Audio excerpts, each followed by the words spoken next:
What's happening, y'all? What's happening, everybody? Family, what's going on? I want to get You're right supposed to to be it more before Jay excited than say that. something. I want to say Okay. something before Jay say something. You still never sent me the pictures. So for now, the video remains the same. You know what? I'm actually impressed that you can see it on my face. That it was. So we're gonna start with Jay since he was absent last week. How was your week this week, Jay? Well, let's go back to last week. How was your last week? Last week was good, man. Last week was really good. We celebrated 4 years married in Miami on the beach.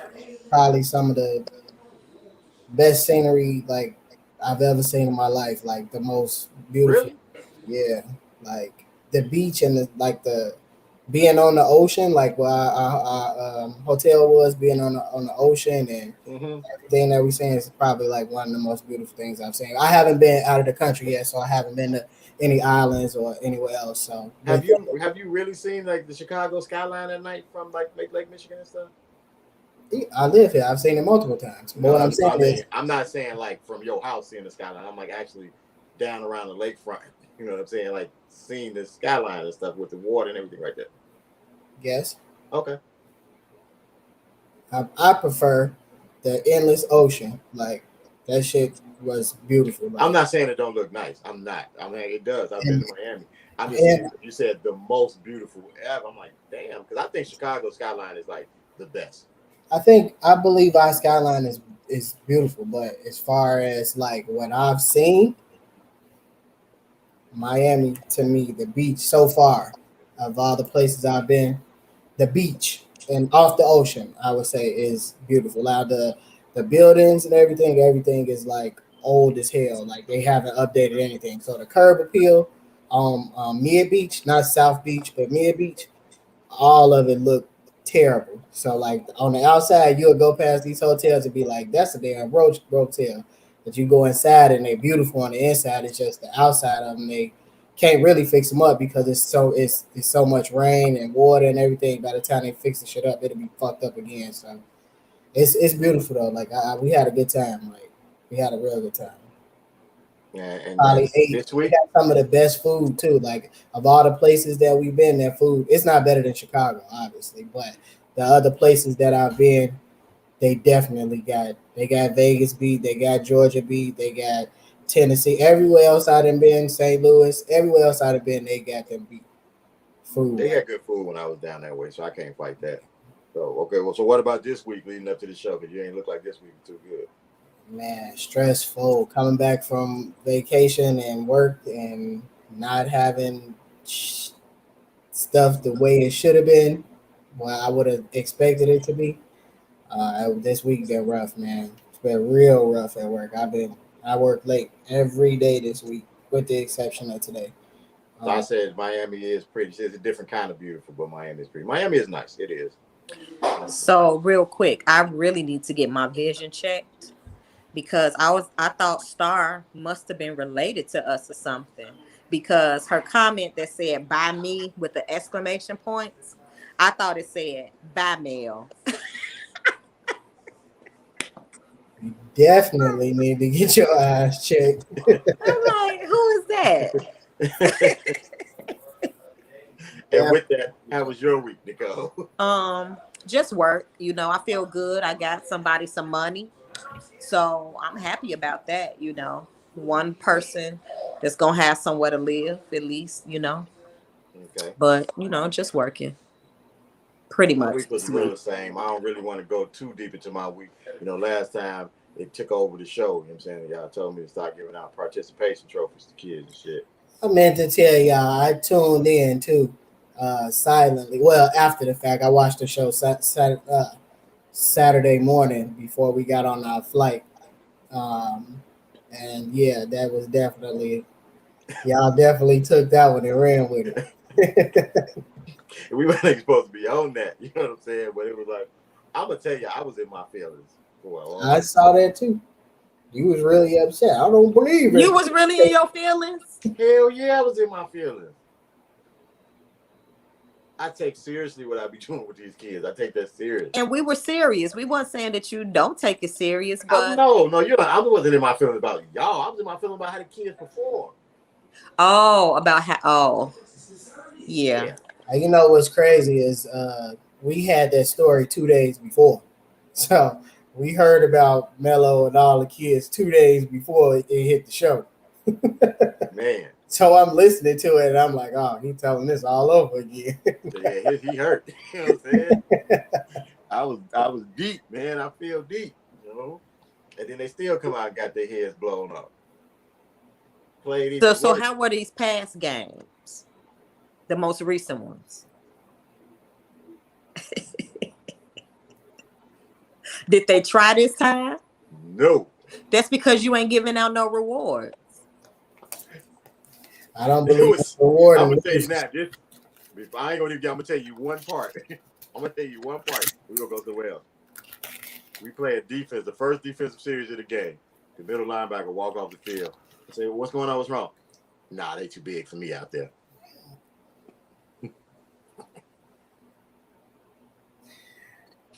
Well, yeah, exactly. So now we gonna move along from there. You want me to come talk to them? What you gonna tell them? No, get to the bottom of it and figure out what they're feeling and why they're doing that. I know what they're feeling. What? Scared. No, but why? All of a sudden, you haven't been having this problem before. Different group of kids. Oh. Total different group of kids. So before we get into any topics, did you watch the whole show last week, Jack? Okay, so now I need to ask a question about that show. So before we move on, so you remember the part where we got to start talking about being single? I stopped watching that. That don't pertain to me. I'm joking. I'm married. Sorry, so sorry for you. And honestly, before we start, I really don't like the segue into that segment because Nicole was like, "Well, since he ain't here, we talk about being." I ain't like that at all. But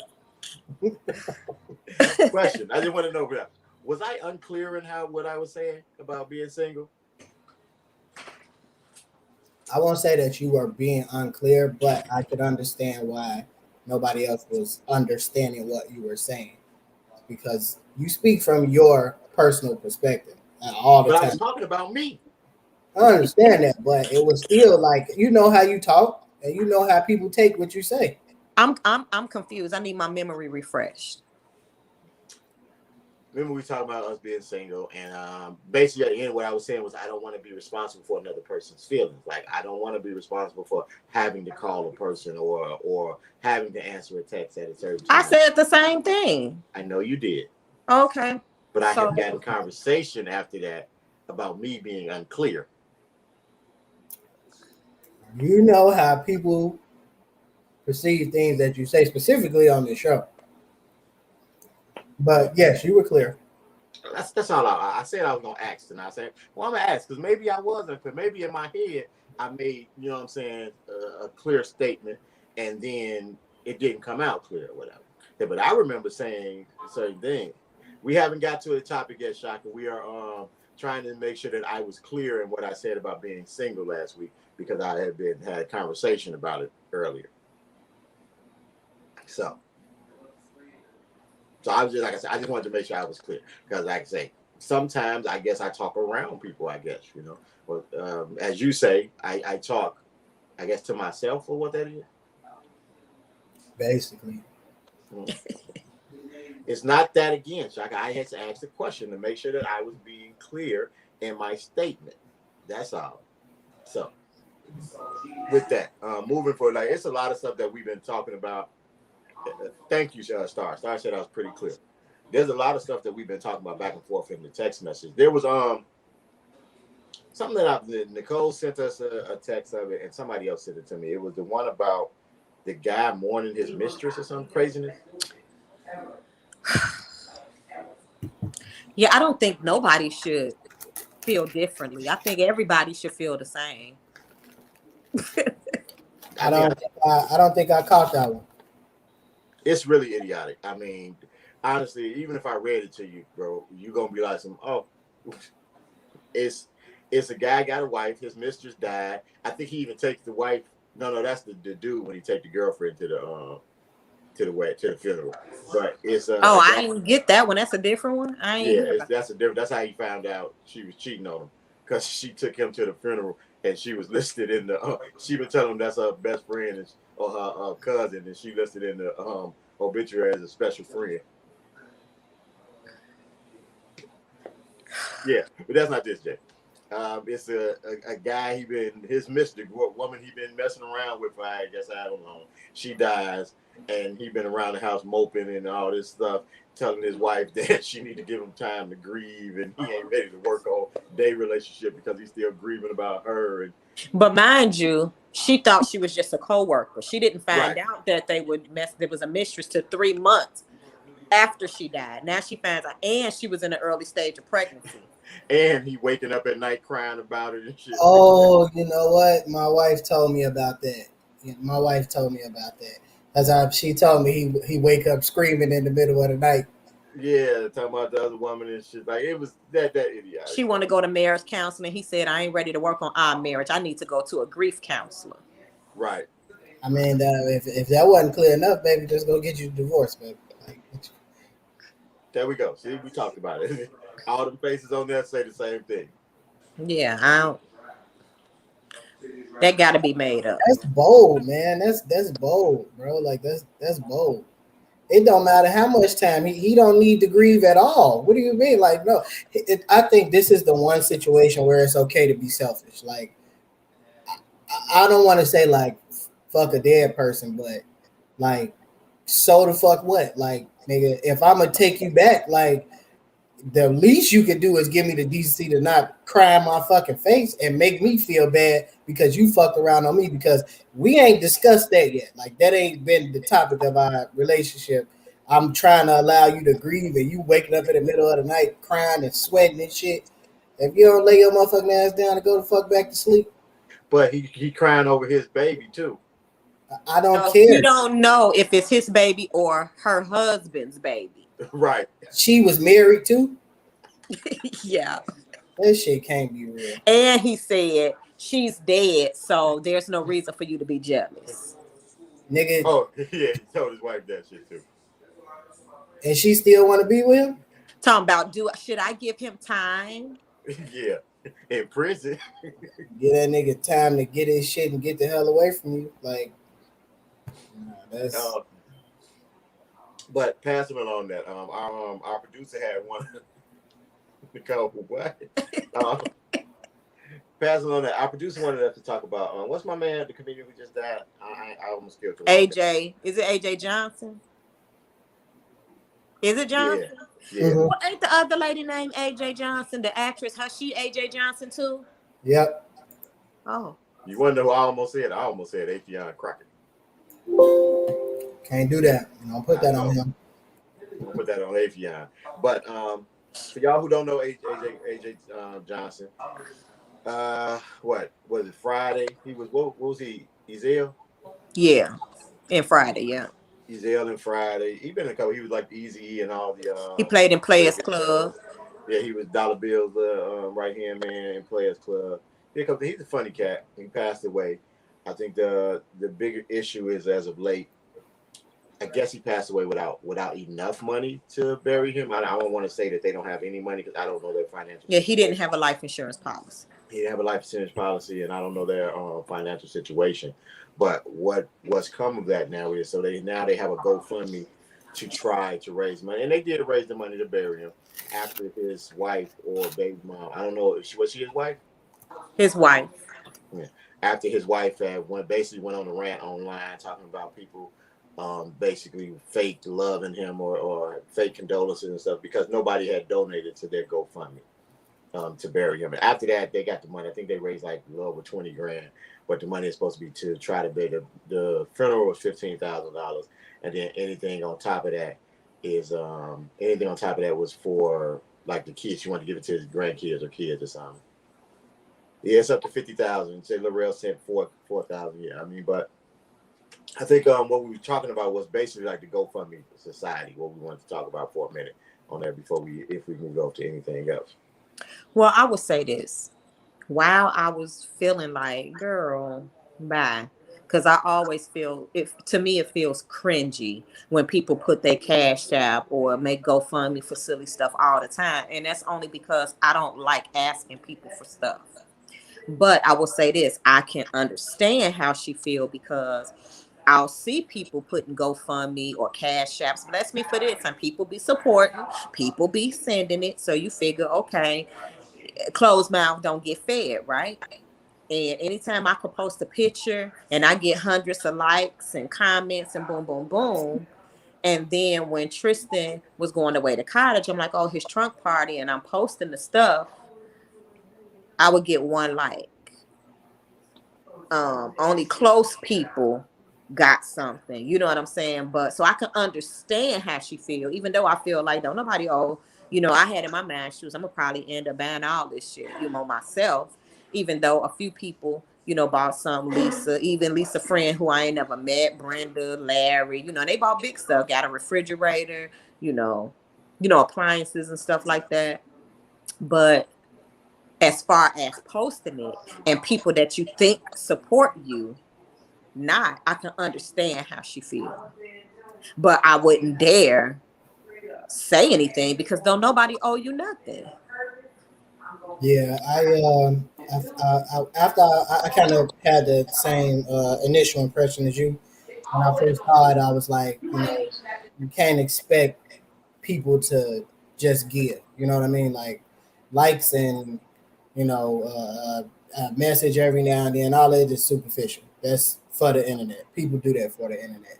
But I also looked at it like she was coming from a place of hurt too. Like she just lost her husband, and the people I'm certain there were people close to them that didn't support that he probably supported, and that's what really forced that. I don't think I can't speak for her obviously, but I don't think it was more so like fans or whatever. I think it was like the comedians in the world that he might have helped and looked out for, and nobody, at least at the beginning, she didn't see those donations coming in, and it's like, he probably helped some people. Just a lot of stuff that happens behind closed doors that we don't know about. So I think like after looking at it, from that perspective, it's like, okay, she's hurt. She just lost her husband, and I'm pretty sure it was people close to them that he had helped, and she wasn't feeling that love back. So, but I also think like, you can't rely on that either. Like, I think that they both should have had enough foresight to say, you know, we getting up there in age, we need to have an insurance policy to at least make sure that we can get put away right, you know. And I don't want to speak to their financial situation because I don't know what it is, but I think that would have been the most responsible thing to do. Um, and then also looking at some of his most recent interviews, he didn't look like he was in good shape.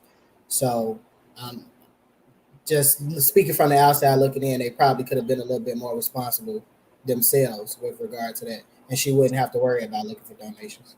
I don't know if we've ever talked about it before, but it's basically like a taboo in our neighborhoods and society to get life insurance or even to have a will, because I think black people, when you bring it up, they think that brings up their mortality. You know what I'm saying? If you start talking about a will, they start thinking about death and what they're leaving the people behind them and things of that nature. But I think it should be a bigger push for life insurance and the actual way to use life insurance. You know what I'm saying? If you're going to like get life insurance, you know, there's a couple different ways to get life insurance. There's whole life policies.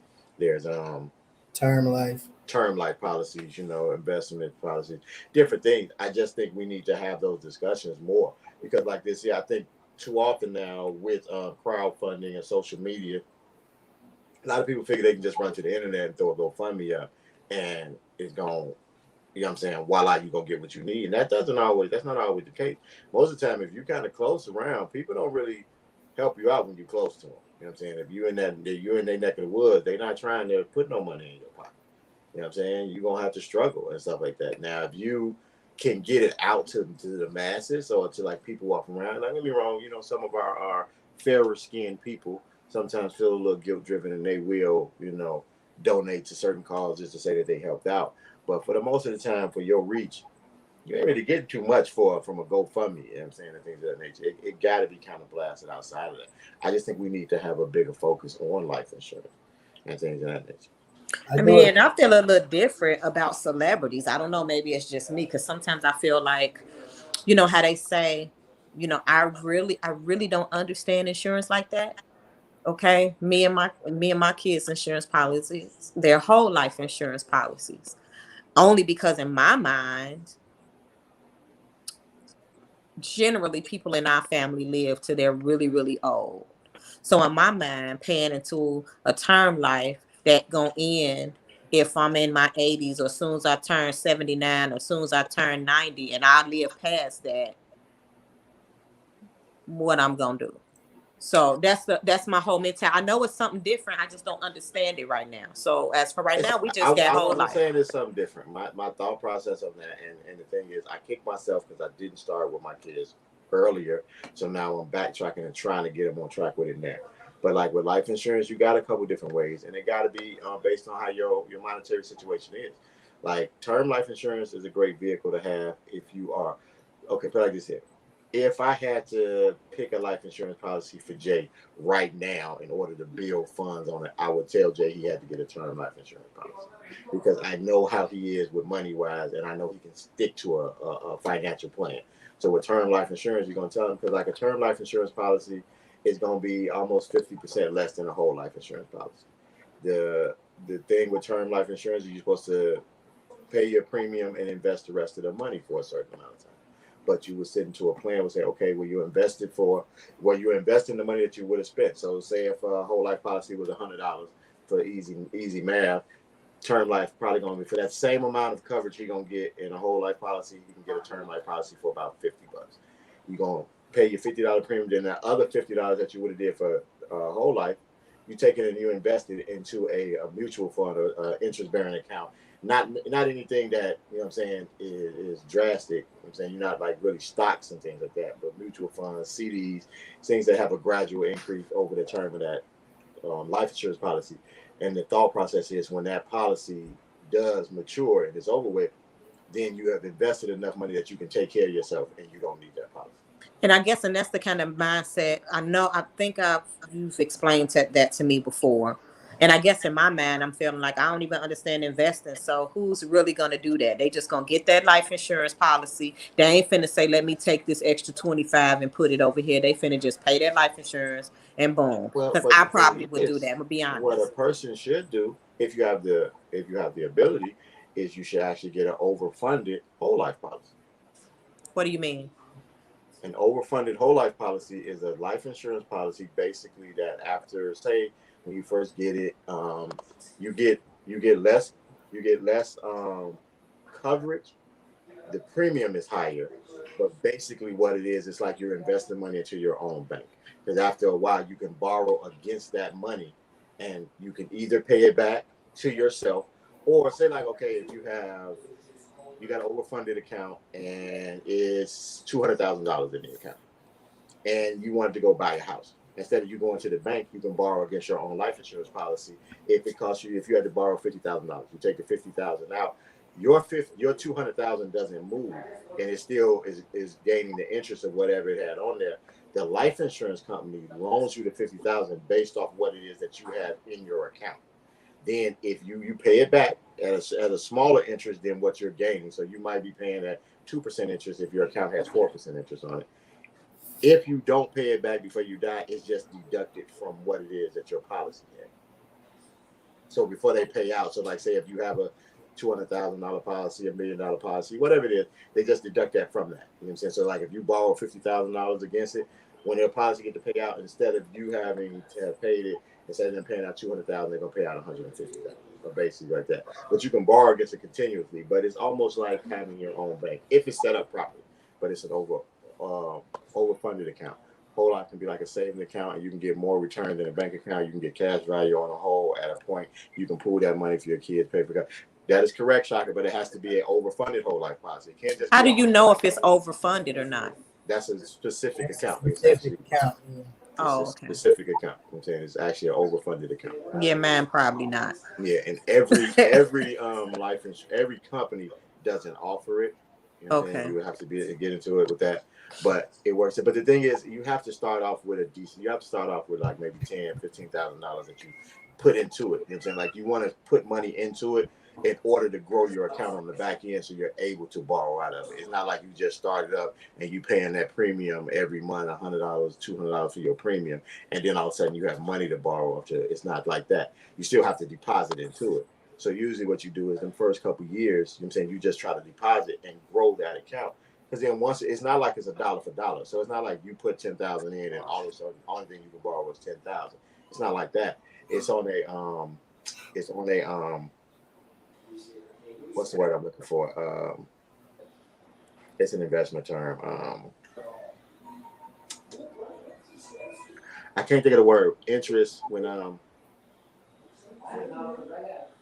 gonna think of it later. But basically, when interest keep growing on when your interest keeps growing, like shit, I can't think of the word right now. Huh? Accrue? Not accruing. It's a certain type of interest. It's Compound? compound. There you go. It grows. Look at Jay. Okay, then. Yeah, it grows as compound interest in your account. So like the money that you get, it keeps going. Not interest bearing, compound interest. That's how it grows in the account. That's what I was thinking. Interest. That's the only thing I ever heard of, but I ain't want to say it out loud, and y'all be like, no. No, but it's compound interest. That's how the money grows in your account. It's compound interest how it grows in the account. So that's how you are able to borrow after you put into it for a while. Like so, people with money, you know what I'm saying? That's really how they get most of their money because they have enough to when they first get into it, like open one of those accounts, they just kind of flooded with money that they got already. They can put 20,000-30,000 in it, and then by that in another month or two, they're able to borrow 100,000 off of that once they put the money in it. So I was just kind of thinking with celebrities that's like rich, like people like Beyonce and Jay-Z. In my mind, they don't need no damn insurance. Nope. That's not true. I mean, I'm just saying. I mean, it can help. I think they need a will. But they have enough money to pay a $10,000 funeral. They don't have to have $1 million funeral. You know? I think based off your lifestyle, your situation scales with your lifestyle. So a $10,000 funeral is out of the question for Jay-Z or Beyonce. No, but I understand that. But what I'm saying is they have more than enough money to pay for, even if they don't have insurance policies. If Beyonce was to die right now, not wishing any death on her, God forbid, nobody would be doing a GoFundMe for her. I think it's easier to say that not knowing. We know the numbers that Forbes put out, or you Google celebrity networks or whatever, but we don't know what. Well, assuming that's true. That's all I'm saying. Assuming it's true. Okay. Yeah, I don't think they need insurance, but I do think they still need things put in place. You know what I'm saying? You need a will, you need a trust, you need directions on what happens with the money when you're gone, if you care about that. I think to go back to your original point where you said that we need to speak more about it in our community, I can say specifically in my situation, my mom spoke to me about insurance when I was really young, life insurance, what to do if something were to happen to her and my father, um, who we need to talk to, and also for myself when I started working, what I should do as far as life insurance. Because also, like entering the workforce, most jobs give you like a life insurance policy, and they'll basically match your salary, or some may even Hmm. half your salary. Yeah. Um, but the smart thing to do, my mom always taught me was, especially if you make the most in the house, you should always double your salary in your life insurance, and you should always have an outside policy from your job as well, because obviously if you leave your job, that Right. policy is null and void. So you should also have an outside policy as well that doubles your salary, your current salary, just so that your family will be able to, they won't struggle. They'll be able to keep going. You know what I'm saying? At least based off of 2 years of your salary. See, we But never those talked are about like life little insurance. tidbits that my mom, taught me, growing up very young. So I like some stuff, we didn't touch into, but other things we did, So like I was taught about 401ks early. I was taught about life insurance early. Credit wasn't on that list, but you figure that out as you go. But some of the, like, as far as like setting myself up for later in life, and uh, the untimely, I'm sorry, not untimely, but the unfortunate ending to all of us. You know what I mean? Now, It's see, devastating. So we never talked about life. I learned about life insurance. I think I was like maybe 2021, but I had done MLM, Primerica, and that's literally how I learned about life insurance. That's really how I found out black people don't like life insurance. You know what I'm saying? You can't even really talk to black people about life insurance. You know what I'm saying? When I learned that then. That's how I learned my first foray into investing when I was in the MLM. So I mean, we talked about investing. You get, and don't get me wrong, as bad of a rap as most MLMs get, um, you get to talk to so many different people who don't think the same as your immediate circle. So it kind of helps you to kind of branch out for different things and look at different things. If your credit is right, put your babies on one of your cars. By the time they're 21, they will have credit to do things, but as long as you keep your credit right. already done, already done. I Yeah, I learned ain't doing that. But I did just get Tristan a credit card, his own credit card. He's Why pretty you say good you with wouldn't do money. that? Um, Not on my credit. Oh, your credit's not good. Well, right now my credit score is decent, but I just filed a bankruptcy. You know what I'm saying? So that situation is not based off your credit score. So what it is Right. if you have a credit card, and say for instance you want to put your daughter on your credit card, as long as you keep that credit card up, her credit profile will be based off of that card alone, not your entire profile. Just oh, that. okay, just that card. Yeah. Right. But now if you ain't paying that card, like You're not paying that card, if right? you let that card get maxed out or you making late payments on it stuff all the time, don't put them on there because then that's going to affect that credit also. Yeah, no, I know that. Yeah, I ain't doing that. I mean, my mama did that for me. She put me on some credit cards. And you jacked up that credit. No, I didn't use her credit. I'm saying you're saying your credit ain't no good now. I just said my score is decent, but that's because of the bankruptcy. So you jacked up that good credit she gave you. I'd never had good credit because the rest of it wasn't good. So that card ain't make no difference. I had 100% payments, right? I had 100% payments. My credit history was fair, I guess, because I guess it wasn't old enough, I guess. I Mm-hmm. had I met how I messed my credit up. I had like 8 credit cards, which I didn't need that many credit cards. But I was frantic because when my credit was decent, I could not get a credit card. Every time I applied, denied, denied, denied. Only thing I had was like department store credit cards, which I did good because I shopped and I paid that shit. But I couldn't get a credit card. So when I finally was able to get a credit card, I just went crazy because I was just getting approved, approved, approved. I had like 7 credit cards and I was doing good, paying them. And then one year, It was around. It's always between when the kids start school, all the way through Christmas. I struggle, right? And I fell behind, and it's hard once you fall behind on that many credit cards.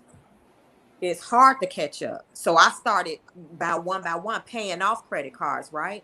I had like a discount tire because I got tires. I paid that off. I had a Gap credit card. I paid that off. So now I'm doing my small credit cards, $500. Let me pay that off.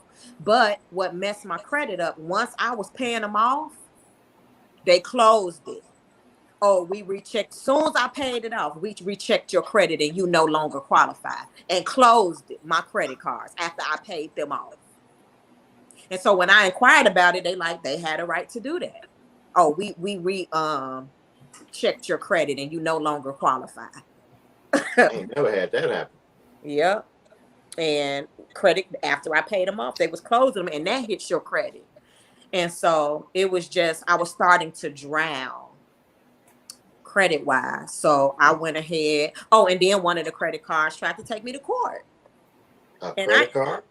A credit card company, yes. They had filed, and then I didn't even know until I got a letter talking about it was a default judgment. So I didn't do an answer because I never got the notice. I never got served. But they said they served me. But they didn't. And they did a default. And in Texas, they can't garnish your checks, but they can freeze your bank accounts. I ain't had time for that. So that's why I filed bankruptcy. So my bank accounts wouldn't get frozen for no credit. The credit card company can freeze your bank account? Anybody, yes, in Texas. Any creditor, they can take your money out your bank. Okay, I won't be moving to Texas. That's retarded. Really? Recently. Froze her account. I mean, we're going to have to do a credit class on here somewhere. She got served. She didn't think they could do that. You talking about Omarion back her doggone capital. No, she said Omarion, she got served. She said, oh, he gonna say, you talking about Omarion? She got served. No, she was just saying that a lady that she was taking care of at one time, it's kind of like a mother to her now, recently did her like that, froze her bank accounts and took her money. And she's 75. And she's 75. As much bad stuff they talk about Illinois, you ain't got no power like that in Illinois. Texas let you do it. Right, Texas. You ain't got no power like that. See that look on Jay's face? He don't know nothing about bad credit. Right. He like, I can't empathize with y'all at all. He like, what the fuck is bad credit? What is that? That's a real thing? But I'm starting over. I got another credit card and I'm doing good, Talk to Tristan about credit, He has a credit card and he so he has one credit card? One. Yeah. He needs more. Well, he ain't even got it yet. He only applied one. He ain't even received it yet. So we need to talk further on using it, because in his mind, it's easy. I just get it and pay. And it's like, we need to discuss. Well, I mean, that is the formula. Pay it off, you're saying, not to but he needs to understand. You know what I'm saying? Responsibility with that. Like, I wouldn't, especially a college student, I wouldn't recommend multiple credit cards. Like, you got to get that first one, and hopefully the limit is not too high, but you get that first one and you kind of build that responsibility, you know what I mean, with that introductory card. Because I was in college, and I know the stupid shit we would spend money on. So you don't want to get up too much freedom to a college kid, especially when 9 times out of 10 you're gonna be the one on the hook paying for this credit card bill anyway. Yeah, he works. He got a job. Doing that, though. He got a job, and he don't really do anything. You know what his money goes?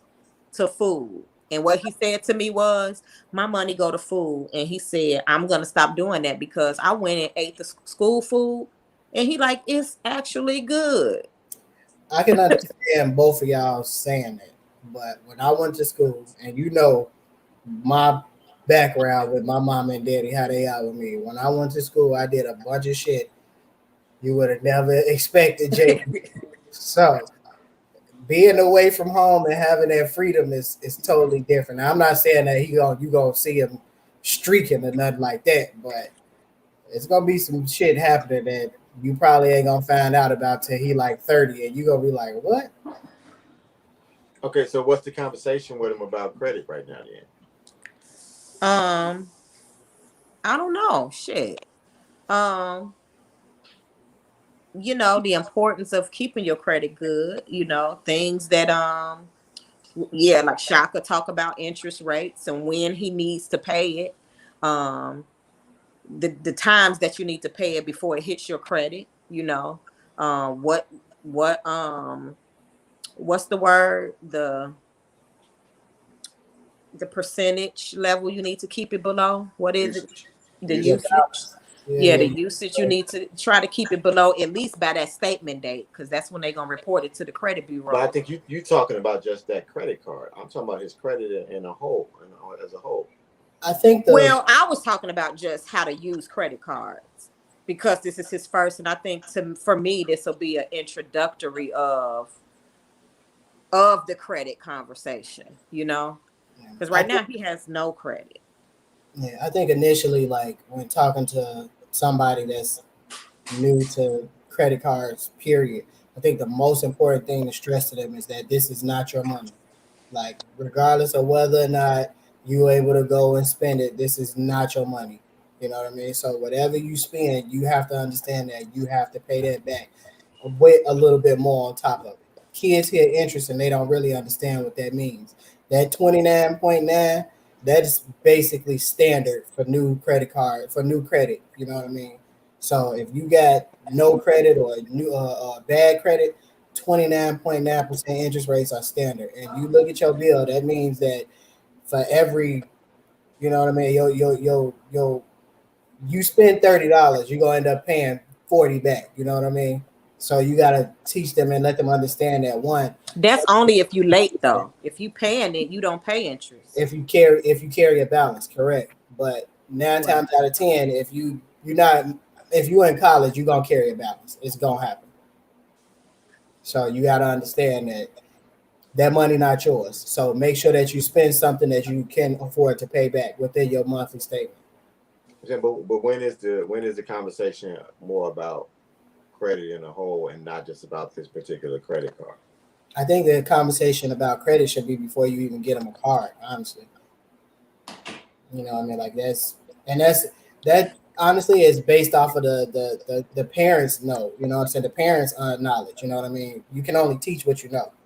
So Right. Right. the And conversation so obviously should be before you get them a credit card, and it should be around the basis of what you know. But so it's easier for me the tool, based off what I know is to start with the credit card just for me because I personally know about um paying credit cards and the importance of that type of thing. And I think for me that'll be easier for me to branch out on the importance of keeping your credit up, discussing about how to keep this credit card up and why it needs to be paid this way and that way, you know what I mean? It'll be easier for me to then I guess discuss credit as a whole, which I'm still learning, you Okay. know. I think I say we got a comment says a security card is good to get starting out. I don't 100% agree with I don't that. like that, I but think security cards are a money grab for credit card companies because they I think it's almost predatory, honestly, because they only those are only an option for people with no credit or bad credit, and They they really only option people with money. bad credit. No credit, you can get a regular credit card. It depends. Now the credit the credit criteria is a little stringent now, so it depends. yeah, because I don't want to put nobody business out there, but my friend, very good friend, who's my age, don't even have credit, no credit, Okay, there's a difference to me. See, if and now somebody he had to get somebody a up in secure age with no card. credit, but somebody up in age with no credit, you're a bad credit risk because you've lived this long and never had any credit, so they're looking at you funny. When I say no credit, I'm talking about youngsters. Like so with Tristan, I think it's easier for him to get a standard card. You know what I'm saying? He can still get a secure card, but I think it's easier for him to get a standard card, whereas a person who's 45 and you ain't never had no credit on your file, they not really. You know what I'm saying that's basically bad credit. Yeah, and then the reason why I say secured credit cards to me are predatory is because what they're saying is, give me your money, I'll loan you your money and charge you interest on your money. On your money. That makes no sense to me. You know what I mean? Like, to me, that is something that's predatory to people. That makes, to me, like it. The whole credit, the way credit is set up, to me makes zero sense. You would think that you would charge people with good credit more interest as opposed to people with bad credit because they've shown that they can't pay. So why would you charge them more to get a loan from you, knowing that they probably won't be able to keep up with these payments? That's, to me, is ass backwards. I mean, like, as a business person, I understand. It's like, okay, I know this person, I'll be able to make more money off of this loan for the little bit of time that they have it, as opposed to giving it to somebody with good credit at 0% interest. I understand that from a business perspective, but I don't understand how that's legal when it's predatory. Are we talking about the secured card now or just the loan in general? I'm talking about credit in teen general. or young adults, if he or she has a job and wants to borrow money, have them pay you back with maybe $10 interest on what they owe you. When do you ever get money back from your kids? Tristan paid me back, and then I don't. You know, one time I Zelled him some money. That little nigga Zelled it right back to me. Like, no, thank you. You know what? I could understand that because, and this is both sides of the story. My mom and dad used to pay my phone bill till I was like 23, 24. They would ask for the money for my phone bill, and I would probably pay it once every 3-4 months. You know what I mean? But you know, I never hardly ever had to pay. So like, I never really paid my parents back. And then once I started to pay my parents back, like, my mom was worse than Sally Mae. So it's almost like I can understand him, you sending him that money, and then he like, nah, I'm good. You know what I'm saying? It's like, I can't dodge mama. You know what I'm saying? Like, But it wasn't a loan. He just don't like taking money from me. and I can understand that. I can understand it. Is it being a young man, period? It's just like I can make my own, you know what I mean? But specifically, like me, like, it's like, nah, mama, you gonna be on my ass. I can't. So with that, because like what Tasha's saying is basically she's trying to teach them a way to, I guess, handle money properly. If we don't loan money to our kids, what other ways can we use to teach them about finance besides playing Monopoly every week? Allowance. There is a finance game that's kind of built off of Monopoly. A black woman made it. I can't remember the name of it. I'll try to get it and put it in the comments. But it's basically a finance game that you get to play with your kids. It's based on Monopoly a little bit. It's a board game, whereas it's supposed to teach finance about credit and things of that nature. I think that all depends on your household, your financial situation, because there's a lot of things that you can do. You could teach kids financial responsibility by giving them allowance. You give them an allowance, monthly, weekly, daily, whatever it is, and they have to learn how to manage their money based off that. So anything that they want, or yeah, I'll say anything that they want, not what they need. Obviously, you are responsible for what they need, but the things that they want, they'll either have to learn to save up for, or they'll have to learn. You know what I'm saying? Like, okay, if this is my allowance is $20 a week, but what I want is $25. Am I gonna wait? You know, I'm gonna spend my money 2 weeks in and then be left with $15, or am I gonna save up my money and then be able to have this and still have a nest egg? You know what I mean? Like, you can kind of gauge what type of kids you have based off of that, and you can tailor however you need to teach them moving forward. Because some kids are smart. Like my daughter right now, she has a card that she gets money put on every month. She won't touch her money at all. But she wants yours. Exactly. You know what I mean? See, So, that's how, you know, my kids that's are the difference. that's a thing for rich people is use other people's money. That's a Yeah, rule. but honestly, that's the way their life is. Because if you ask any rich person, they'll tell you, "I don't spend my own money." But like with the difference with Tristan and Egypt, Tristan don't like to spend. He don't like getting money from me. You know, I can understand that. he just wanted to use his own money.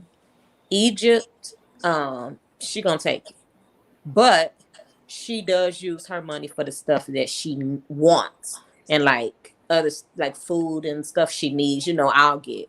But like the other day, like yesterday, she like actually bought my food, like I'll pay for it, okay then girl, but I Shaka says open a bank account and have them put a percent in the bank, and percent is their spending money. It's yeah. been in ways that you can do that. Like I just think My it's issue is, I think teaching them that though, we still kind of teaching them to have less, because the bank, and don't get me wrong, you got to have somewhere to put your money, but I don't think the bank is a proper vehicle to grow your money in. How do I y'all don't feel know about about growing their money at that point. I think it's just mainly about saving at this point. Like you have to, it's gradual. Like you know what I mean. Like you can't throw it all out at once. You know what I mean. So yeah, you teach them about saving, and also you can teach them about different avenues of saving. Obviously, we all know the savings account is the worst way to save your money. We all know that. But initially, when you're starting out, you want to teach your kids not to spend. If you get $1, you don't want to go spend 99 cents. You know what I mean.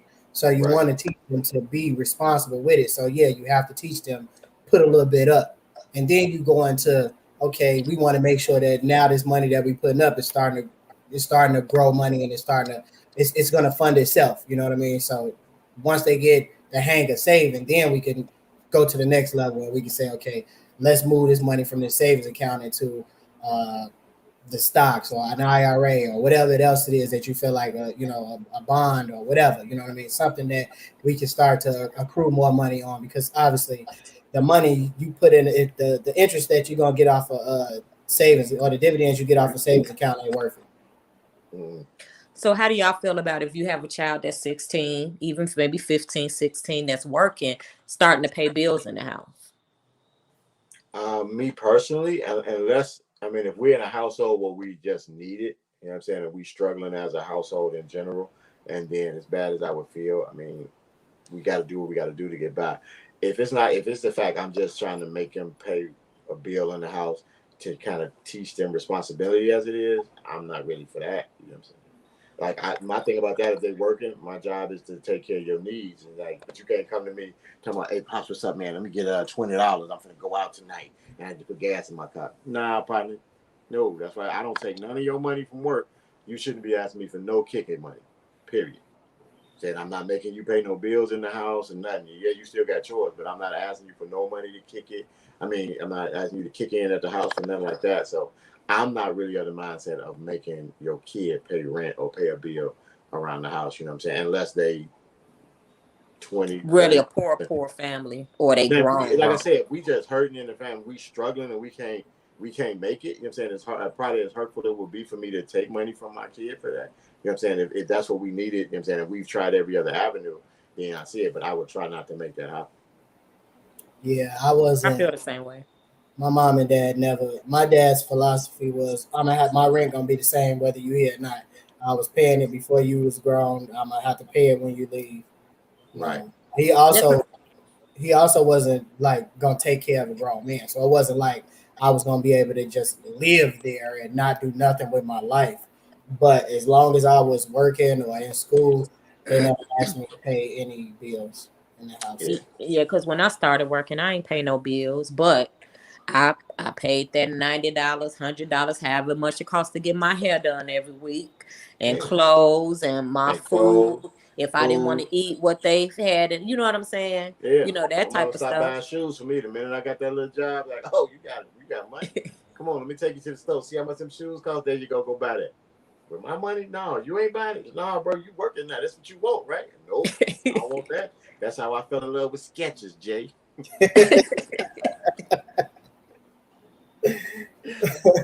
You know what was the my rest of their lives to be doing this ghetto thing called adulthood. That was the dumbest thing I ever wished for. do you know what? Can't wait till I'm grown. As an adult, we don't real. I mean, as kids, you don't realize the real responsibility Right. of adulthood. I was dumb, stupid, and retarded. That's the dumbest thing you could ever, like, when you tell kids like enjoy your childhood, they don't understand. I look at my daughter now and I'm like, you don't have a care in the world, like nothing. You don't have to worry about shit. I'll be thinking to myself like, damn, I want to go back to those days where I ain't have to worry about nothing. The worst thing I had to worry about was going to sleep. They making sure I'm in bed at my bedtime. That was the worst. Or a Sunday night because I got to get up and go to school the next day. Like that was the worst part of my week. You know what I mean? I didn't have none of that because my mom we didn't have no bedtime, no curfew. My mama thing was, I'm not gonna tell you what time to go to bed. You better get your ass up and go to school tomorrow, and I'm not waking you up. And that's how Egypt is. Like I'm at Nisha house now. And I don't have a washer and dryer yet, but Nisha got one. So I'm like, Egypt, you better grab you a few little things. You could come over here and wash. I'm tired. Yeah, that's because you stay up all night. But guess who better get up when it's time to go to school? She get up. But now you dog tired when you get out of school because you're staying up 3, 4 in the morning. You up. Caking it on the phone. Yeah, boy, she wouldn't say nothing. Linda get up. Linda wake up, go to the bathroom at 3 in the morning. You be sitting there watching TV. Don't you got school in the morning? Yeah. Okay. Turn around. Keep on going about her business. Don't get up though. Yeah. And she better not get no call from school talking about you was sleeping in class or nothing. We was good on that end. I just hold up. Say being a kid is a drop in the bucket. The scale so lopsided. After 20, you have 60 plus more years to be adulting. I saw this meme. It said retirement age is what was it? 68. So it says you work 50 years. They said retirement age is 68. The life expectancy is 79. So you work 50 years to enjoy 11 years of nothing. 11 years of no money and barely able to move around, busted up body and everything.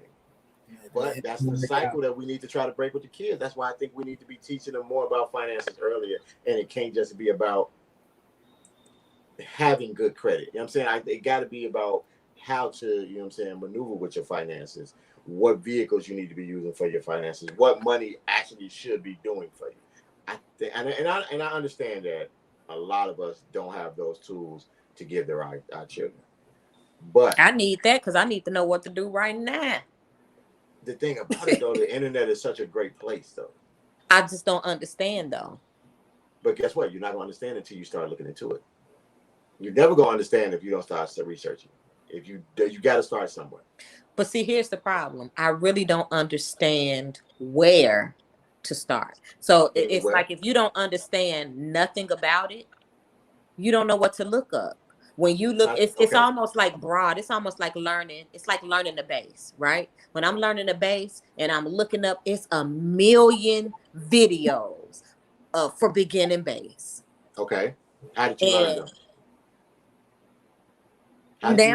Now you can't really learn because you have so many people telling you so many different things. So when you're looking up credit and you really don't know where to start, some people, just like Jay, is saying, hey, this isn't good. You should do this. Or this people saying invest in this, doing that. I don't know. I got a simple question. How did you learn to play the bass?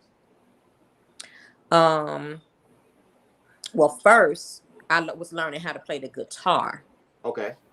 And that's kind of how I learned to play the bass because I couldn't really do chords because my fingers were cramping trying to do chords. So I could solo on the guitar and I was reading music. So I could play what I was reading, but I'm soloing because I couldn't do chords. And so I said, you know what? I'm playing this guitar like the bass. And I switched to the bass. I got a question. How did you learn to start playing the guitar? Reading music and playing what I saw. And that's how I learned how to play. But basically you started somewhere, right? Yes, but it wasn't, you talking about the internet. I didn't start from the internet. So that's what I'm saying. I just taught myself because I had a foundation in theory. That's what how I learned. With the internet, you just need to start somewhere. You can always backtrack to figure out if you start somewhere, it's going to spark something. But the thing is, you have to kind of you have to decide what it is that you want to do. You know what I'm saying? Which way, if you're trying to grow money, if you're just trying to save money, if you're trying to figure out how to make money take you to another place to go to the moon with. You have to decide what it is that you want to do first, and you jump in. If the first video you click, guess what? It might have too much information in it, but you're gonna be able to pull something out and say, okay, let me figure out what this is. You can always backtrack. You can always go forward. You can always search certain little things. You know what I'm saying, but you have to start somewhere to start getting the information. to say like I don't know where to start or I need somewhere. You're gonna sit there forever. You're gonna be in that stalling pattern. Remember a couple of weeks ago we talked about procrastination. The reason that we procrastinate because we get afraid of what it is we're looking at, so it freezes us. We get stuck. It's too much information. Right. And that's how I feel. I feel like it's too much information. It's almost like I'm listening to and reading a medical book. Like, what are you talking about? That's how I feel. I can say you this. in Atlanta just start watching the Social Proof podcast, and I hate the who. I'm gonna tell you again off there because I don't really want to be throwing plugs for everybody else up on there. But in the city you're in, you know what I'm saying? There's a great number of people in Atlanta that's just making money. They're doing a lot of stuff, you know what I'm saying? And there's a lot of information. And if you start, because all you need is the interest, and trust me, it's gonna go somewhere else. If you really want to do that, you know what I'm saying? You just need to figure out, you know what I'm saying, where you can get information from. And then on the other side of it, you got to figure out what it is you want to do, and you just got to go with it. You got to stop kind of. I think I want to do it. You just got to take the leap. You can't. So mention the podcast one more time. I know you didn't want to. We're gonna be talking after the show. I said. Oh, okay. What I can say too is what works for me is like obviously I bounce stuff off of within our circle. So I throw it in the circle and I say, hey, you know, I'm looking into this. Where should I start? I get a starting point from them, and then I do my own research. And he know, like anybody, if I want to know something about something, 2-3 days later, I can tell you how everything about it works. If you tell him something tonight that he want to know, tell us this what you do. You want to screw his week up? Wait till Sunday night and call him with an idea about something. Now he's gonna be up all night researching this shit, so he's gonna be tired as hell at work on Monday. But he's gonna stay up all night on Sunday trying to figure out everything about what it is that y'all just talked about. Yeah. It's like me, like for me though, like even if it's something like credit, there's a million things to learn about credit, obviously. But you pick one thing, and start off with whatever it is that you're most curious about. If it's interest rates or why does good credit, what weighs your credit down? You know what I mean? What's the balance between late payments, derogatory remarks, hard inquiry, whatever it is that makes the most is most interesting to you? I can guarantee if you really want to know about it, you'll go down a rabbit hole because everything will start to make sense. All that stuff you was just saying, I felt like, ugh. But guess what? The stuff that he was just saying is the least amount of percentage for your credit score. You know what I'm saying? So like you go through that, like how credit is cut up once you go into it, you go like, oh, I could probably do better if I just take care of this, or if I can take care of this. We think don't get me wrong, late payments do impact your credit score. But for some of the things that have a higher percentage, like 30%, like there's like 3 things is like 30, no, 2 things is like 30% on your credit score. I think late payments are actually like 10% of your credit score, I think. If I look at the chart again, I think they was like 10%. Everything on mine is good. The biggest thing is because I have that judgment. What judgment? I got a bankruptcy. How long ago did you file bankruptcy? It got discharged in October. Last October? Uh-huh. Oh, well, you had 6 years for it to still be, because they don't fall off for 7 years, but there is ways to kind of call and get it taken off early. Yeah, there's a lot of gray areas in credit too. There are. So there are a lot of gray areas in credit. So you just got to take a leap. You scared to jump.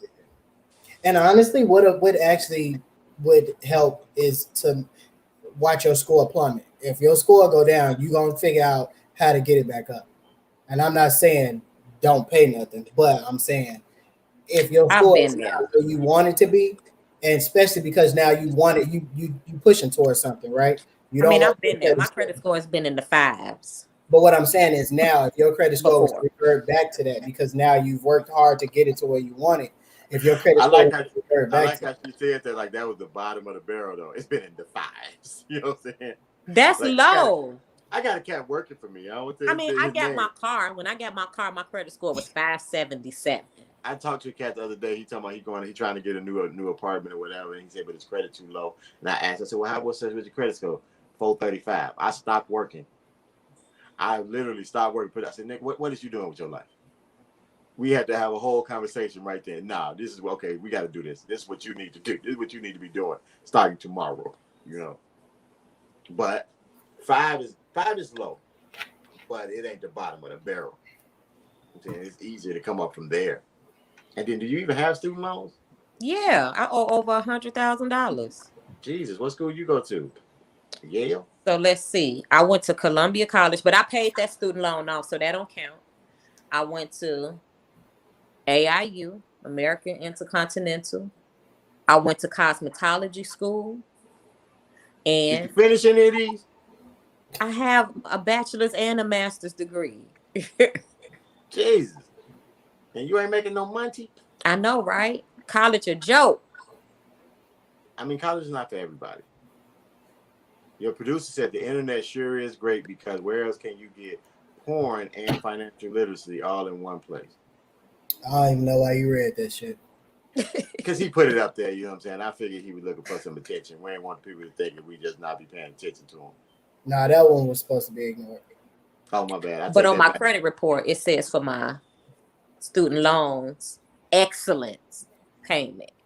I don't know if I like those books. Let me ask you this. Wait, when you say on your credit report, are you talking Credit Karma? Credit Karma, but I also have Experian. So I monitor. See, Credit Karma does Vantage Score, but Experian, my Experian does the regular FICO. Okay. I think everybody should go to annualcreditreport.com. You get your free credit report. I mean, you get one a year from all three credit bureaus from annualcreditreport.com. And you're going to get your Experian, your TransUnion, and Equifax. You get all three of them from that one site, and you do one every year. They're like, 10? There are more than 10 credit agencies. There's a bunch of different smaller ones that they have now that report on that, but the three big ones are for personal is Equifax, TransUnion, and Experian. There are a couple different. Then it depends on what you're trying to get. So, like, say, Navy Credit Union, they have their own credit score inside of there. I'm saying, dealing about how you've been dealing with it with Navy Federal. And Trucking has their own credit. Has their own credit. Trucking. So, like, say for instance, you was in the trucking and you wanted to go buy like a Mack truck or whatever. Like, there's a different scale for that as well. But look, on my Experian, it say your car credit score, credit card. It's like different FICOs, FICO 8, FICO 2. This is what they use. Personal, right? But like, there's different. So, like, when you go in, like a lot of places, like you can say, like, now when you go into like rent an apartment or renting a house, they don't necessarily look at your credit score. They can't look at your history, but what they want to really know is what your track record is paying your rent with your previous places of your previous residences. So it's like they don't so much look at everything else in your credit. They really just want to pay attention to this specific aspect of it. Just like I was talking to my cousin, he drives trucks, and he was telling me that there's a different type of I don't know what the agency is, but there's a different credit agency for like getting a truck. There's a different credit agency, but something else they were telling me about too. But like there's like different sectors. It's almost like siloed for different things. You got personal, and then it's like specialty kind of like credit agencies. Yeah. And yes, there is business credit. And I think everybody needs business credit. It's too much. I think everybody should get business credit. I think that's a different conversation, and I think, and I don't want to change it. I don't want to change the topic, or I don't want to go off on a tirade. But I feel like people, specifically entrepreneurs, I believe entrepreneurs push for everybody to be a owner, and that's just not in everybody. I mean, and me, I'm the consummate entrepreneur. I don't believe everybody should be an owner because then we have no employees. You don't have, exactly. That's my whole thing.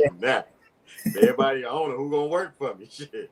So it's like, don't get me wrong. Like, you want to put that seed out there for the people who do have that mindset, but you also want to, because a lot of the times when you hear entrepreneurs talk, they downplay the working class person. It's almost like you don't want to be making pennies and making another man millions and all this other shit. They almost talk that you ain't gonna leave nothing to your family. They can't go and say that I own a piece of this Walmart because you've been working here for 30 years. Like, they don't value the employee. You know what I mean? No. They value the employee when the employee working for them. It's them. but they really don't value them then. They value what you can bring, but the employee themselves. I hate that commercial that be talking about some. Hey, you been paying rent all this time? Why you paying rent? Why don't you own the place? I'm saying everybody not meant to be a landlord. You know what I'm saying? Right. And everybody don't want that responsibility to be a homeowner. Just like everybody don't need that responsibility to be a business owner.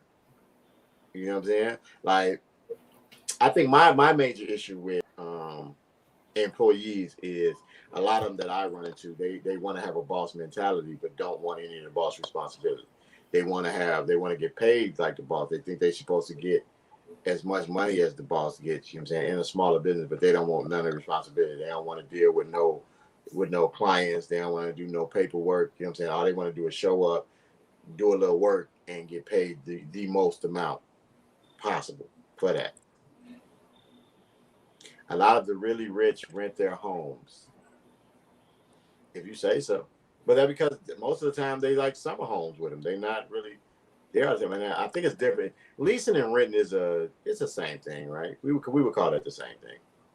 Mm-hmm. Yeah. So we're not gonna split hairs over with that. You know, but I still think anybody, because like I speak ownership to anybody who comes into contact with me, but it's as a gauge. You know what I'm saying? Like you can tell within the conversation, like, okay, you know what? This person's not meant for ownership. You know what I'm saying? This person is meant for layman work, or they're meant to be an employee. And some people make great employees. You know what I'm saying? That's fine. You know what I'm saying? Some people, not so great employees, but that doesn't mean it make them a great owner either.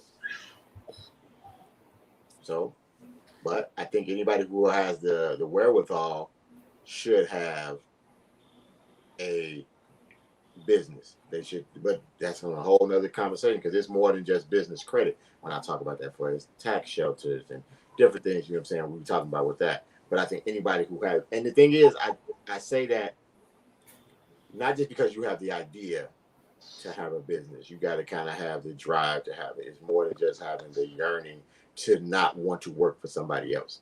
That doesn't make you an entrepreneur or business owner because you don't want to get up and go to work. That don't mean that you're supposed to be an entrepreneur. That just means that you don't want to get up and go to work. You know what I'm saying? But right. You got to kind of have something that you love. I think as for an entrepreneur, you got to have something that you love to do.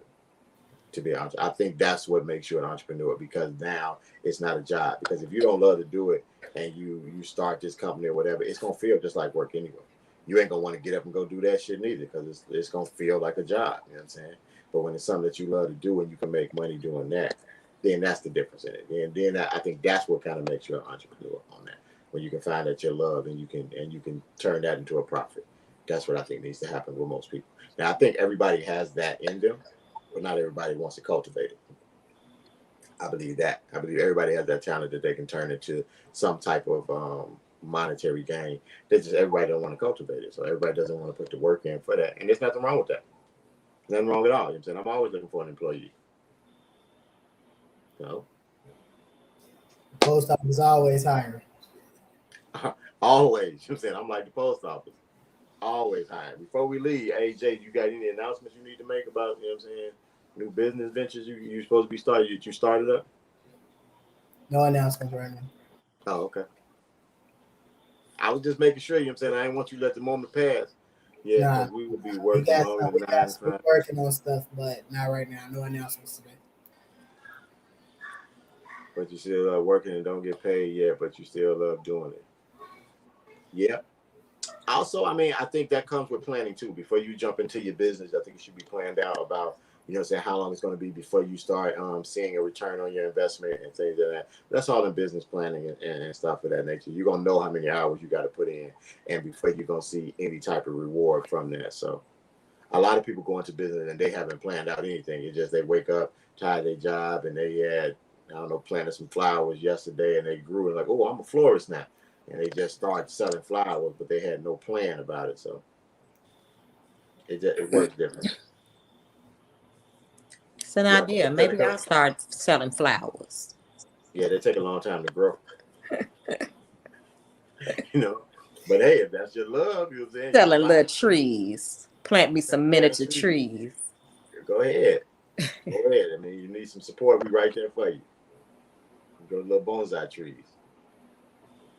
You good up there, Nicole? You look a little like you My thinking about. contacts getting dry. That's all. Uh-oh, I mean, we got to get her out of here. You got to get her on the road. Her contact's getting dry. So, with that, we're glad Jay came back. Jay, you got no announcements? Like, nothing on the way? We got some stuff cooking up, but I mean, personally, between you and the wife, y'all just come back from Miami on a long trip. nah. Nah. Nah. I mean, y'all ain't got no love. Ain't got nothing in the oven? Nah. Nah. I'm good. I'm good. For y'all who don't know, 2K came out, the new one. I haven't really got it in yet, so I think we're gonna really test it out this weekend. Wait, what? Check back in 6 weeks.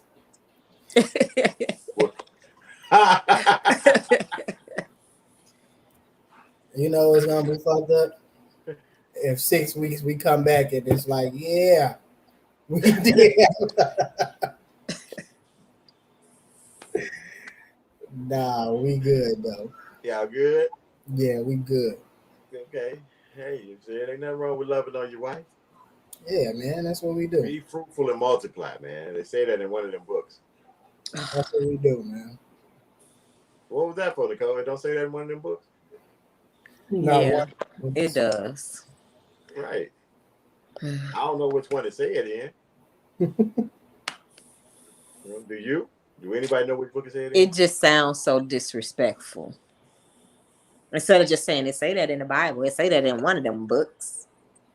You know the Bible is made of many books. I know that. So in one of them books, I understand how you said it, but I just said it sounds disrespectful. you just wanted it to be disrespectful. I did not. I really don't want it to be disrespectful. You wanted it to be disrespectful. I was in no way disrespecting the books. I said that. Okay.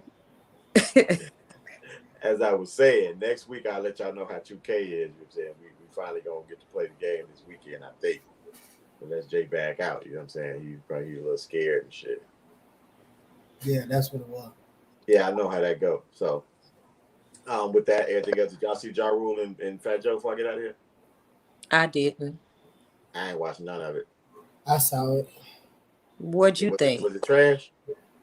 No, I wasn't trash. I don't want to get into it because it's another conversation about him and the Lil Mo thing. So I was gonna ask about that. I heard about that, but I heard that Remy Ma was trash. She can rap, but somebody was like, she's always been horrible live. She can rap and flow, but live, she's horrible, and she was just horrible.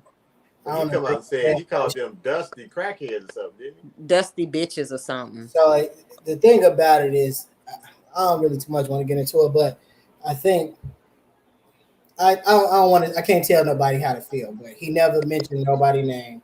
He didn't say Lil Mo or Vita was dusty bitches or nothing like that. Like they was going back and forth. You know how when you in the heat of the moment and you talking, they talking shit to each other.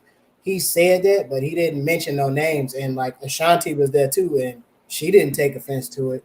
So it's like, I guess because she like, shit, look how I look. I ain't dusty. He ain't talking to me. But Mo and Vita didn't look bad either. You know what I mean? So it's like, to me, it's like, and to be honest with you, Vita was just like, I didn't even know why, because he apologized to them at the show.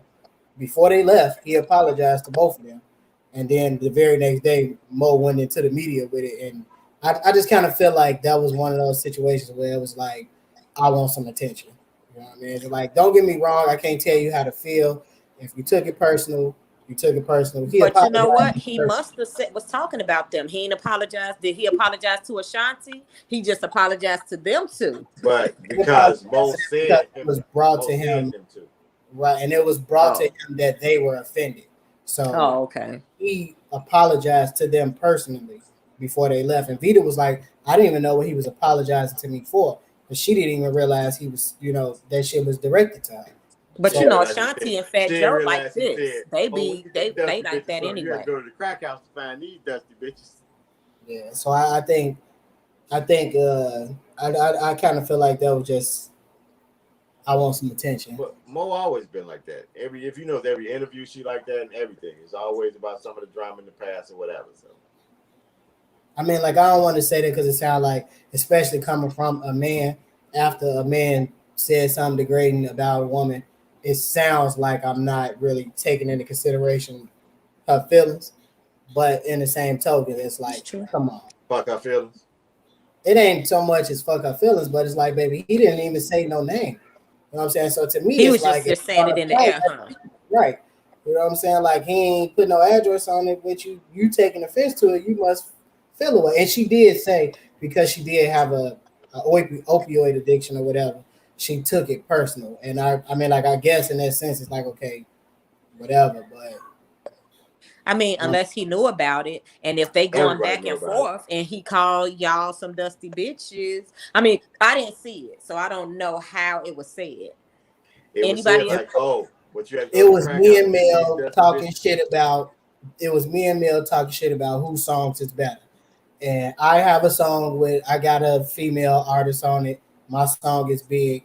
You come back and you got a song with female artists on it. We don't know which song you're gonna play, but I know majority of your songs is with female artists. So it's just a blanket, like, oh man, you gotta go get these dusty bitches to keep up with all the shit I'm putting out. You know what I'm saying? It wasn't just like Oh, so he was talking about them.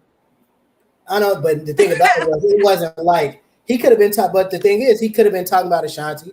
He could have been talking about Mo. He could have been talking about Vita, but he never put a name on it. Yeah, but the difference is Ashanti and Fat Joe is close, so they cool. When he said it He might not from be his, cool with them like that. but from his apology, he made it. I don't know, but he made it seem like him and Mo was cool, like they on terms good enough for him to have her number. Well, I don't mean it like that. Like I've actually seen posts with Fat Joe and Ashanti before they was talking about this Ja Rule stuff. So they like cool.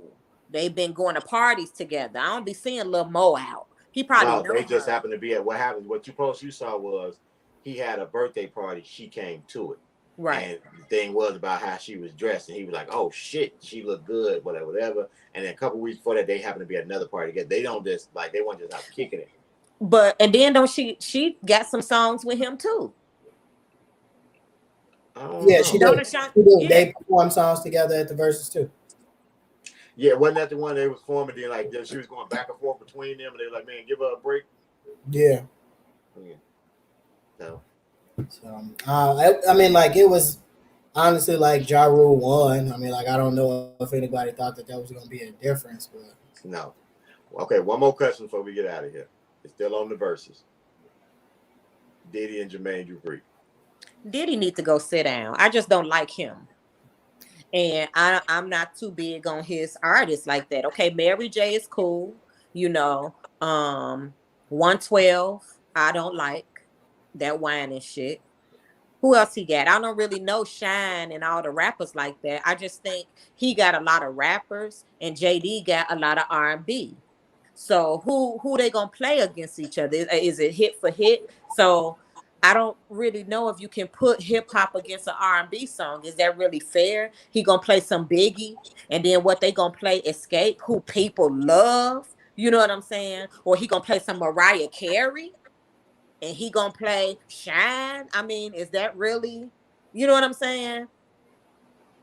I think that people are underestimating Jermaine Dupri's catalog.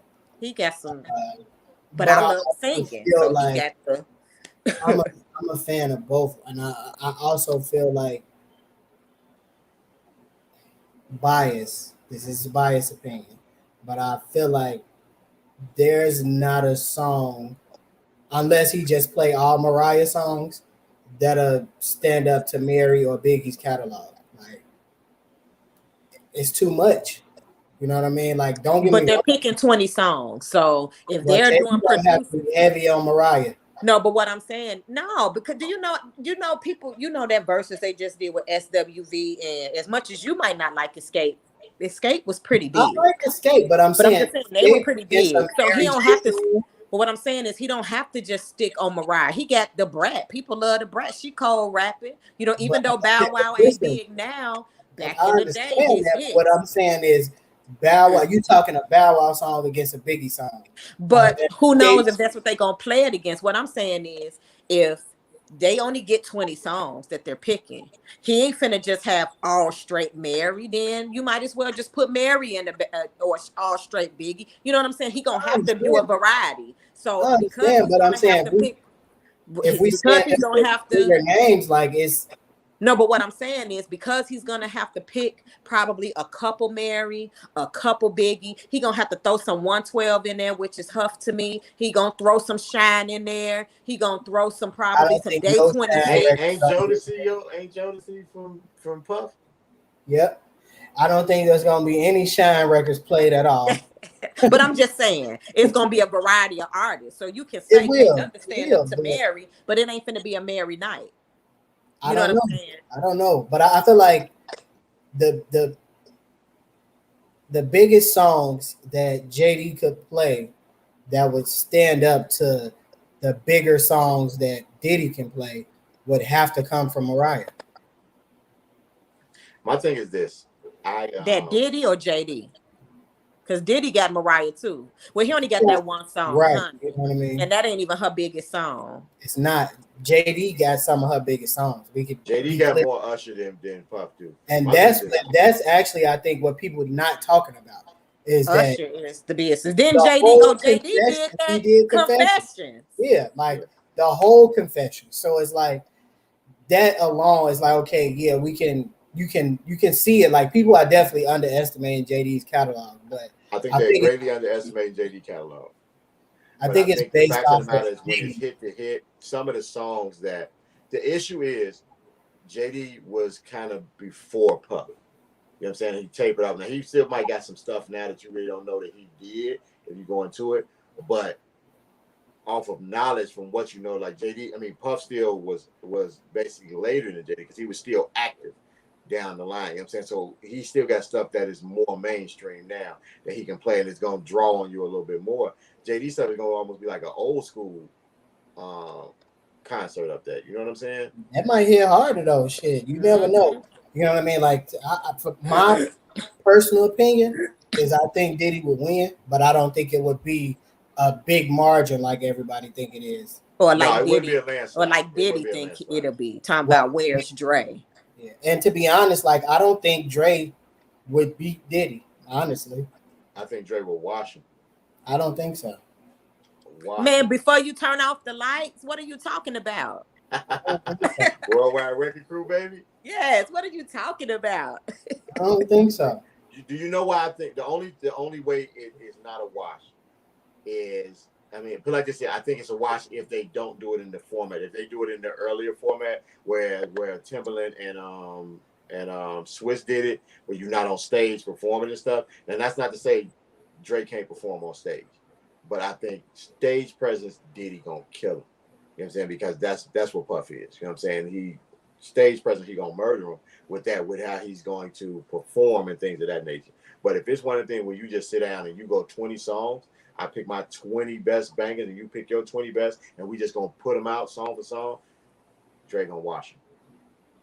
It depends on what they don't know what songs they putting against each other. That's why I'm saying if you sit down and say I'm gonna pick my 20 bangers, Dre gonna wash them. What do you mean wash? I mean, It's if it's 20 20, songs. if it's 20 songs, I'm saying Diddy might get 5. You crazy. You crazy. Diddy might get 5. You crazy. 5. Yes, 5. 5. Diddy's Number whole catalog. 5. The number after 4 before 6. I mean, because who Dre got? He got Pac, right? Don't Dre got Pac? Then he had At Tupac. the end, And California I like Love. Tupac better than Biggie. As much as people be like, "Oh, Biggie," I like Pac better than Biggie. Me, I'm a Tupac fan, but he got too much. He got too much. I don't know. He got Michelle, something in my heart. What is you talking about? No more lies. What is you saying? You can He talk got too about all much. that shit. There's no way that you finna tell me out of 20 songs, Diddy's catalog is only good enough for 5 against Drake. Only good enough for 5. 4.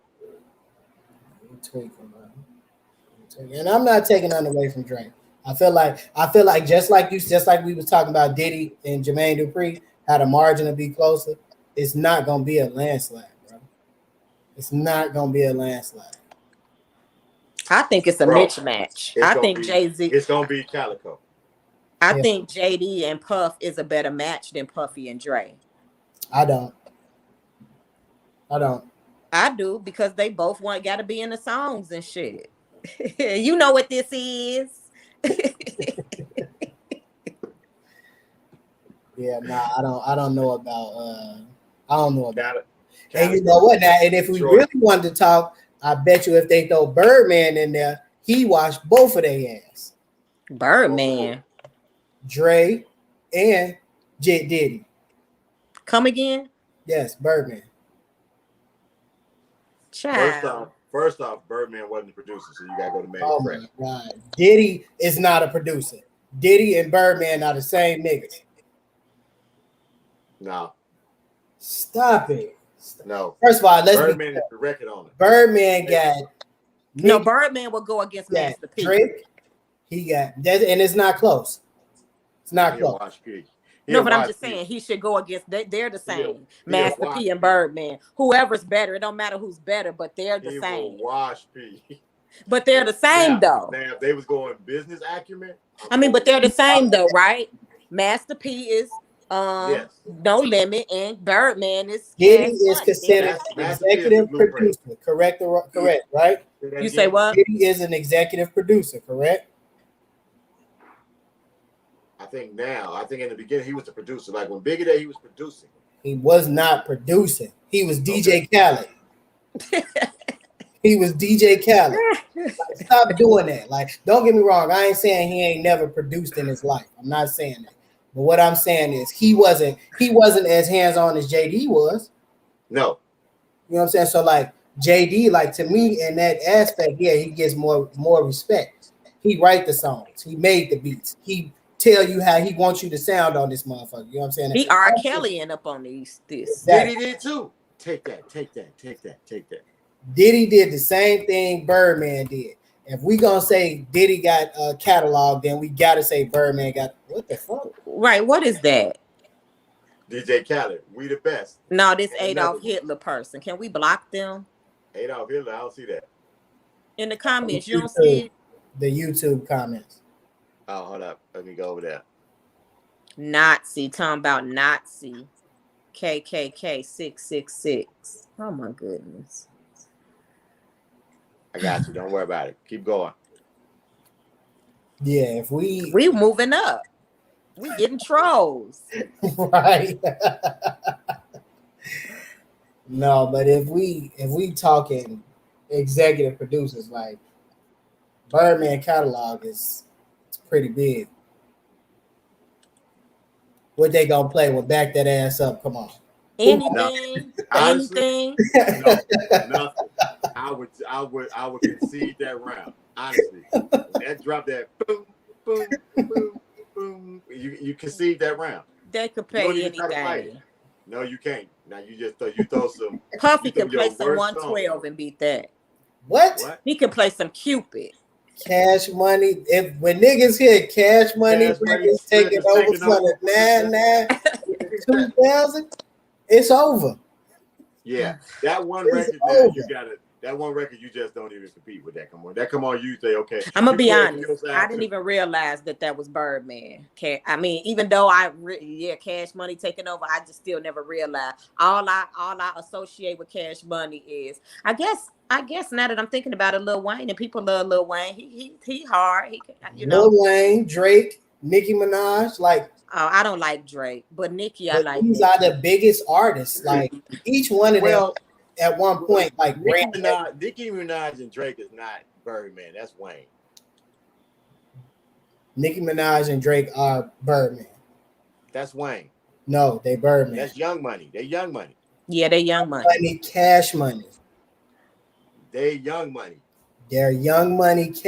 Nigga, I But know Birdman it. can't take. It's like he's getting distribution from Cash Money. So Cash Money can't claim this my artist. No, That's the Lil okay. Wayne I is his tell you artist, what, and I'm gonna these are send your y'all. artists, I'm gonna Wayne. send y'all an interview from Birdman, which he just did a few days ago. The one we talking about I'll kissing Lil watch this Wayne. interview and tell me that them not his artists. He don't know what he talking about. The one where he said he gave all them He don't know what 500. he talking When he about. got all them like 500 million or 500,000 or something like that. Yes. Yeah, I saw that crap. They Young Money artists. No, they Cash Money artists. If you paid attention to that interview, everything that was Young Money was Cash Money because he fucked up and he didn't know what he was doing. Everything was that was Young Money was Cash Money. Put some respect on it. My Are phone you must be ringing. finished or are you done? I think he done. All right, well, we'll see then. I think the next verse is gonna be Britney Spears versus Christina Aguilera. And as much as I say Christina Aguilera, of course she sings better. Britney probably had the better hits. All I remember is "Hit Me, Baby, One More Time." She had You know, the only thing I remember from Christina Aguilera, I remember that song "Dirty" with Redman, and then I remember the Lady Marmalade with all four of them. she got Beautiful. She got Genie in a Bottle. That was her first song. Genie Oh, in I a remember Bottle. that. Yeah, I remember that song. Well, they need to start getting some others involved in these verses. It can't be all of, you know what I'm saying, darkies all the time. I don't see the problem with that. It was ours. What was ours? Verse. The verses. Well, you know, we inclusive. We like to include everybody in what we do. I think that's the problem, and it's gonna take us to another conversation. So we need to get out. Neo versus The Dream. I want to see Jasmine Sullivan go against somebody. I think Jasmine should go against Brandy. girl from Chicago, Jennifer Hudson. No. No, Jennifer Jennifer Hudson against Fantasia again. Even though Fantasia beat her already, but now that they stars. Who did you say against Jennifer Hudson? Jasmine Sullivan. Why? They're a different type of music. Nope. Yeah, they are. Nope. I think that, in all honesty, I don't think Jennifer has enough to go against Jasmine. That's because you're not a Jennifer fan. So you probably can't name none of her songs. Jasmine against Lizzo. Jasmine, watch Lizzo. That ain't even close. Come on, Shaka, what the hell? I would have to think on who. Nisha, who you think Jasmine Sullivan could go against in a versus? I just told you. Not Jennifer Hudson. That's a mismatch. From who? On whose side? Jasmine Sullivan. Right. They don't even go together.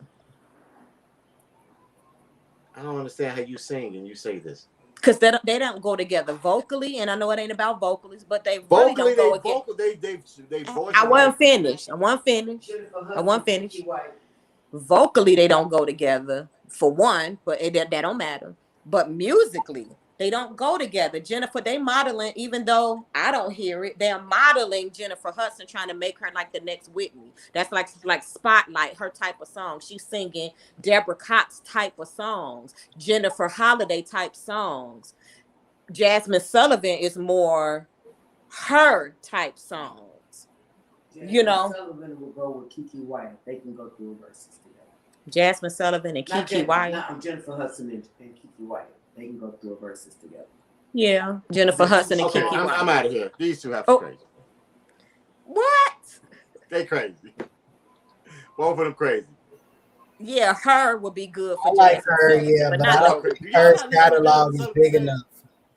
Huh? I don't think hers catalog is big enough to go against Jasmine's. No, not what y'all hear, because I got albums of hers before she became big.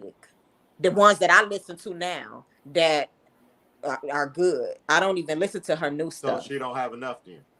She does have enough. I mean, they charted. Ain't nobody gonna rock with the stuff they ain't hear. Her and Jasmine Sullivan? Not vocally. We talking about music. They seen that got more they. stuff out than her. But we talking about hits, not just because you got all this music. We talking about your best 20, Yeah, right? Because even when watches her, Brandy, like, and I like her. no, but I'm just saying she does, trust me. You just don't have it. What I'm saying, though, you said the hits, though. You talking She about have hits? enough music. You But just no, I'm just saying. don't have it. No. We talking hits, though. More Like, number one it's hits. not close. But it's really not hits. We thinking it's hits because when Brandy did that verses against Monica, some of them songs that they each were doing were not their hits, and it's like, wait a minute, where this song get? Where that song get? But that's why people was disappointed, because it's like, what is this shit? I don't know what this is. You know what I'm saying? So it's like they gonna hear a bunch of shit from her that they ain't never heard, and it's. But people, what I'm saying is, people have heard it. Is what I'm saying. You might not, but people have heard it. She's just going to bat for it because she like her. I like her too. I'm not a big. I do too, but I'm saying it's like, you know what this is like? This is like me arguing with you about Wiz Khalifa before he was Wiz Khalifa. You know what I'm saying? You've heard his music from then, just like Nicole's heard her music from then, and it's good music. So she just feels. But that's not what I'm saying. That's not what I'm saying. It might not to you been big, or you might not have thought it, but the music that I listened to of hers before, when she wasn't showing her face, she was still charting on the charts, and she still had music on the charts. She just wasn't showing her face. Now that she's big and she's actually showing herself, you probably looking at that music because now she's her. But before she was even showing her face, when she was just a shadow, her music was charting. Now, she can go against Chrisette Michelle. Nah. I think her and like Kehlani would be like a good. Or maybe SZA. SZA and her would be good. Yeah, SZA and her would be good. That's a better matchup. Yeah, but we're gonna get out of here because Nicole, I gotta talk to my sister about her musical ear. Oh, child. I don't. Boy, I'm so disappointed in my sister. Oh my goodness. All right, so with that, y'all, like, Corinne Bailey Ray, does she still sing? Who is that? Corinne Bailey Ray. You got to be deep into it. You ever heard like when somebody asks you to define something, you can't use the word in the definition? Right. I was saying it. I was repeating it, not telling you who she is. I was repeating it to try to figure out how to describe it. It sounds like I'm like, who is Corinne Bailey Ray? You like she almost like Sarah Ray. Well, I'm saying, like, what's her biggest song? Nah, you thinking too hard. All right, we get up out of here. She one of them singers that you just gotta. She's like an alternative type. She one of them artistic singers, light voice, you know, singing out in the meadow with a white dress on, twirling and shit. You know, she black. Ish. On the outside, blackish, black adjacent. Yeah, you know. So let's say I can buy, get the hell up out of here. Like a star, yeah. See, Shaka know her shit. So then she threw somebody that ain't none of us gonna know, like a star. What the fuck? Right. We just throwing names out there. However, we don't have the Headley in the damn verses. Hey, you know me, I like me some Heather Headley, you know what I'm saying? Yeah, Heather Headley. Yeah, I like her. I like me some Heather Headley, but she could go against Deborah Cox. She ain't got enough music. And when we gotta realize this, when we say a person doesn't have enough music, we don't mean like they ain't got enough songs that they done made or put out. We talking about songs that's gonna really rock a crowd. If you got to be up there, shit. Yeah. And I like Heather Headley. If I had to pick, I would pick her over Deborah Cox, but I wouldn't. Heck no. She ain't got enough music. Heck no. I'm keeping honest with you. All I know is in my mind. In my mind, she got I wish, I wish I didn't love you. I thought that was R. Kelly. No, I just said I wish I didn't. I know this might be taboo to say. Ain't nobody fucking with him in the verses. Maybe he need to go against Mary J. Maybe that's the only person he can actually go head to head with. There might be. I got somebody for him, and it's another nigga. I'm gonna send y'all the video. Who? What's his name? Return of the Mac. What's his name? Another jail nigga. He making beats on the wall. And, Oh, I know who you talking We about. finna go to bed. We finna end. She turning lights out around here. Eyes Okay, it's time blinking. for you to go. Like, ma'am. You know, when motherfuckers I start wanna clicking up, that means I it's time wanna for you to know. go. Oh. all right. Let's get out of here, y'all. Let's get out of here. Thank y'all for coming out. Catch y'all next week. Facebook, Instagram, YouTube. Like, subscribe, follow, share, click the notification on YouTube.